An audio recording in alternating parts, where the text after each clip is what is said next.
Kuna usemi huwa unasema watu hawahami ofisi, wanahama mabosi, si ndio? Wanahama toxic bosses, mabosi wakale, mabosi watata, ndo wanahama, hawahami ofisi. Yaani ofisi unakuta anaipenda, ila mabosi na mazingira yamemfanya hama. Upo wewe unahama hadi staff wenzio wakiwa watata. Yaani staff wenzio akiwa mtata, wewe kupambania haki yako, kupambana kujiweka sawa, kuhama kwa sababu mabosi yake ina understand kwamba kuna muda huwezi kupambana na bosi wako. Kuna muda vinakuwa vigumu, ukipambana yanakushinda. Lakini staff wenzako, staff tu akili yake kaamua kuichanganya huko, staff tu malezi yake yakoje, yani mpo same level, ni staff mwenzio, unahama ofisi. Kwa hiyo kila sehemu ukikutana na staff wakorofi utahama. Learn how to survive. Learn how to survive. Kuna muda utatakiwa ujidefend, kuna muda unatakiwa utumie tu akili ujifanye mjinga, yani maisha yaende. Yani learn how to survive. Learn how to defend yourself. Sasa utaangalia mazingira yapi wewe yanakufavor. Nikifanyaje itanifavor. Kuna muda mwingine umezidi sana kuwa mpole. Yaani umezidi wewe kuburuzwa yani. Yaani kuna muda wameshakuona kwamba wewe wanaweza kukufanya chochote wanachotaka na namna yoyote wanaotaka na wanavyojisikia. My dear, put some control. Jiweke mpaka. Utahama ofisi wewe. Sasa wewe mabosi unawahama, staff wenzio unawahama. Defend yourself.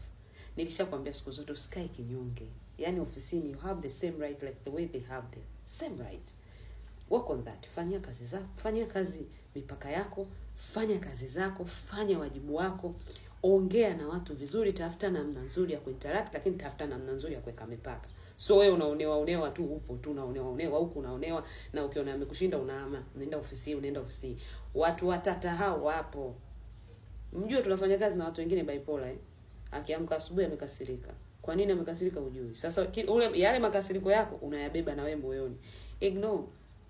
Kuna muda mwingine ukiona mwenzako anakuvuruga tu, anafoka ajele, unajua kisha panda. Hayuko sawa. Ignore that person, endelea kuishi. Huwezi kukimbizana kwamba kila kazi akinisumbua huyu, akinifanya hivi huyu, watu wana matatizo yao na wewe sio kazi yako kuyatatua hayo matatizo. Kuna sehemu ya kutatuliwa matatizo na it's not your duty. Wewe protect mipaka yako ili asikuumize wewe ndani yako. Lakini usikimbie kazi. Wenzako wanakimbia kazi kwa sababu ya mabosi. Wewe unakimbia kazi kwa sababu ya office mate, sijui staff mate, sijui kitu gani, wakati wote mnafanya kazi sawa sawa. Ni mabosi zako hao. Heshimu, tafuta namna nzuri ya kuinteract nao, lakini usikimbie kazi. Hatukimbii. Yaani tunakimbia mpaka pale ambapo tunasema hii sasa itaondoka na roho yangu. Hii sasa itaondoka na akili yangu, lakini la sivyo we don't learn. We learn how to survive.